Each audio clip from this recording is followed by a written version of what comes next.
O livro de Daniel. A história se situa logo após o primeiro ataque da Babilônia e Jerusalém.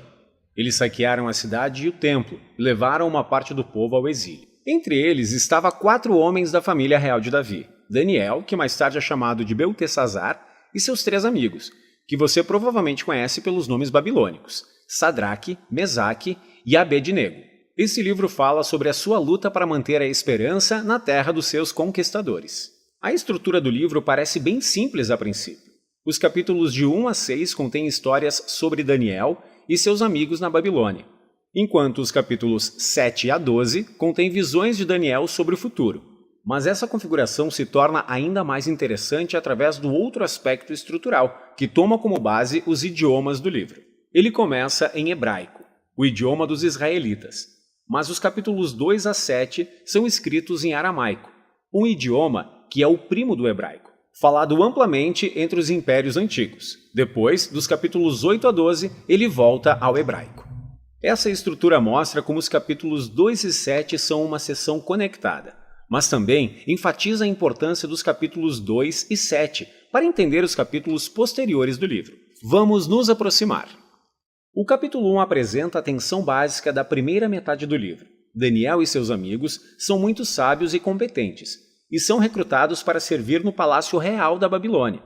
Mas eles são pressionados a desistir da sua identidade judaica, vivendo e comendo como os babilônicos e violando as leis da comida judaica encontradas no Pentateuco. Então eles se recusam, escolhem a fidelidade à Torá, e isso os coloca em perigo. Deus os liberta e eles acabam sendo promovidos pelo rei da Babilônia. Depois disso começa a seção aramaica, que, como você vai ver, tem uma simetria muito bacana. Primeiro, o rei da Babilônia tem um sonho que só Daniel é capaz de interpretar. É sobre uma enorme estátua feita de 4 tipos de metal. Ela simboliza uma sequência de reinos e a cabeça é a Babilônia. Mas então uma enorme pedra vem voando, esmigalha a estátua e a transforma em uma enorme montanha. Esse sonho é a primeira de muitas visões simbólicas no livro e apresenta um enredo básico de todo ele. Daniel diz que essa estátua representa uma sucessão de reinos humanos que vêm depois da Babilônia, e todos eles vão encher o mundo de Deus com a violência. Mas um dia o reino de Deus vai vir confrontar e humilhar os reinos arrogantes desse mundo, e enchê-lo com a justiça restauradora do governo de Deus.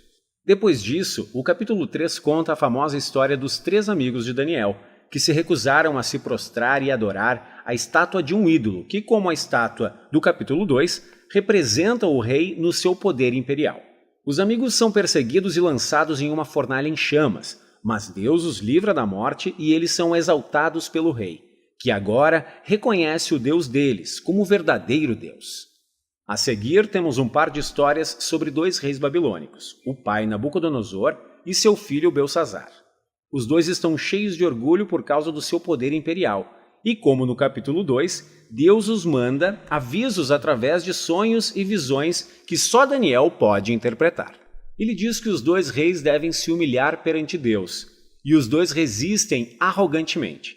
Nabucodonosor é acometido de loucura e se torna como um animal selvagem no campo. Então se humilha perante Deus, sua humanidade retorna e ele é restaurado como rei. Isso contrasta com o seu filho Belsazar, que não se humilha diante de Deus e é assassinado na mesma noite. Essas 2 histórias são uma imagem de Gênesis 1 e 2 e do Salmo 8. Os homens são retratados como a imagem real de Deus. Ele lhes dá autoridade para governar sobre os animais do campo e sobre as aves do céu, em nome de Deus, que é o verdadeiro Rei do mundo. Mas quando os reinos dos homens se esquecem disso, quando se rebelam e transformam a si mesmos e o seu poder em um Deus, eles se tornam menos do que humanos, como animais violentos que vão enfrentar a justiça de Deus. O que nos traz ao capítulo 6, o par do capítulo 3. Dessa vez, é Daniel que está sendo perseguido, porque ele se recusa a orar e adorar ao rei como um Deus. E como seus amigos, ele é sentenciado à morte e atirado em uma cova de leões. Mas Deus o livra dos animais. E como foi com os seus amigos, o rei exalta Daniel e louva o seu Deus. O que nos traz ao capítulo 7. É o par do capítulo 2 e o centro do livro onde todos os temas se encontram. É outro sonho, mas dessa vez é de Daniel, e ironicamente, ele não consegue entendê-lo, até que um mensageiro angelical o explique.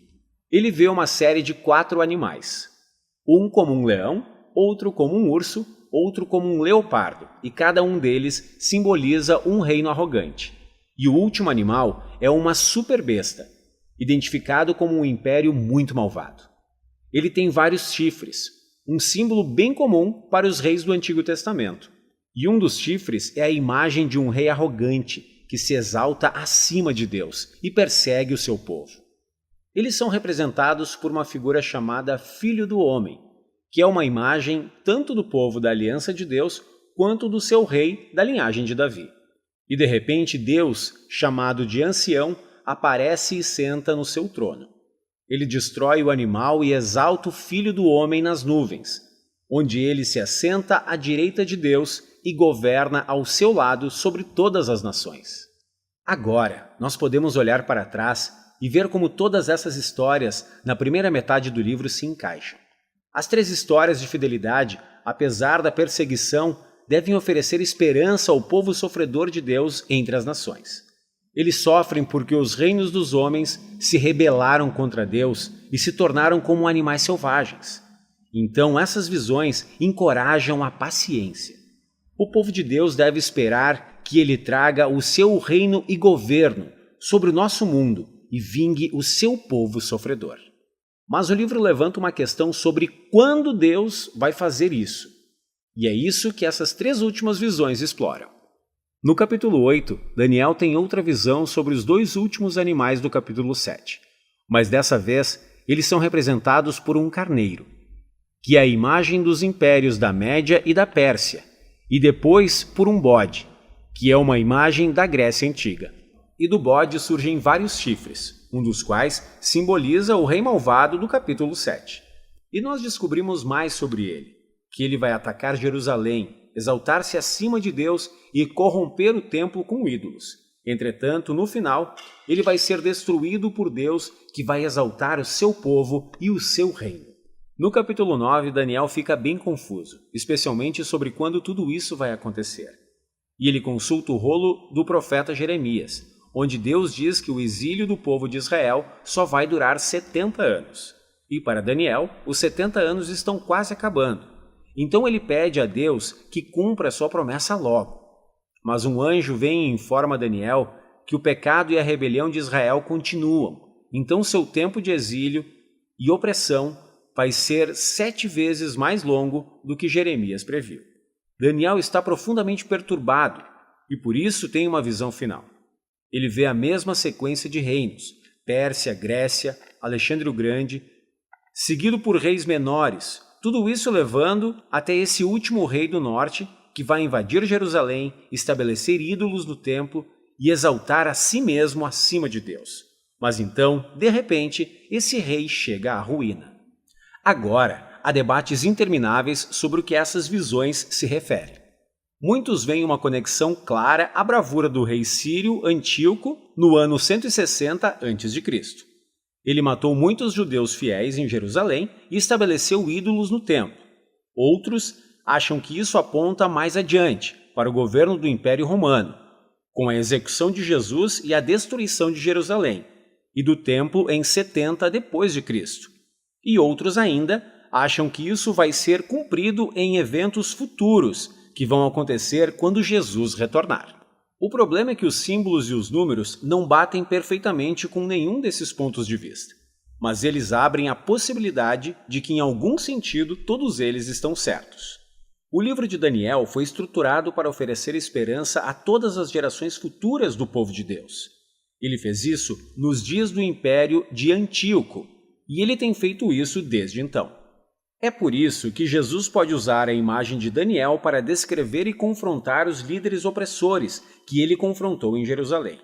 É por isso que João, o visionário que escreveu o livro de Apocalipse, pode adaptar as visões de Daniel e aplicá-las a Roma nos seus dias, e também a todos os futuros impérios opressores.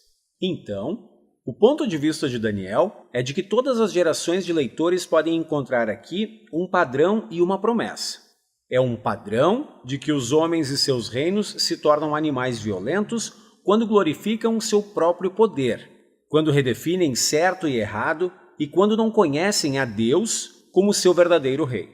Mas Daniel também estende uma promessa de que um dia Deus vai confrontar esses animais, resgatar o seu mundo e o seu povo, e vai trazer seu reino sobre todas as nações. Para cada geração, esse livro oferece uma mensagem de esperança, que deve levar à fidelidade. E é isso que trata o livro de Daniel.